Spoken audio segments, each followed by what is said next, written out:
Hi అందరికీ. So, ఇవాళ sequel interview question ఒకటి చెప్తాను. సో, ఇక్కడ ఏంటంటే ఎంప్లాయీ టేబుల్ ఉంది. వాళ్ళ టేబుల్ ఇచ్చేస్తారు. ఈ టేబుల్‌లో నాకు ఎంప్లాయీ ఐడీ, డిపార్ట్మెంట్ ఐడీ ఈ 2 కాలమ్స్ స్వాప్ చేయాలి. And first name, last name ఈ 2 కాలమ్స్ స్వాప్ చేయాలి అని చెప్పి అడుగుతారు. యూజువల్‌గా మామూలుగా నెంబర్స్ కాబట్టి మనం అప్డేట్ చేసేటప్పుడు column 1 equal to column 1 plus column 2 and అలాగా అలా చేస్తాం మనం. కానీ అది ఏంటంటే జస్ట్ ఇంట్ డేటా టైప్‌కి సాటిస్ఫై అవుద్ది. అలా కాకుండా ఏ డేటా టైప్ అన్నా ఉండొచ్చు. మనం వాల్యూస్ స్వాప్ చేయాలి అన్నప్పుడు మనం ఏందంటే ఇట్లా చేయొచ్చు.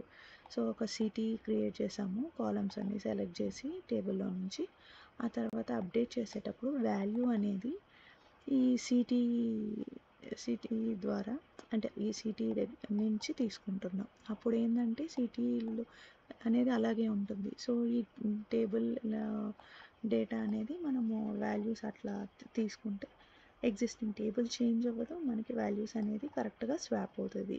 Day irrespective of the data type. So, ఇలా మనం చేయొచ్చు. Thank you.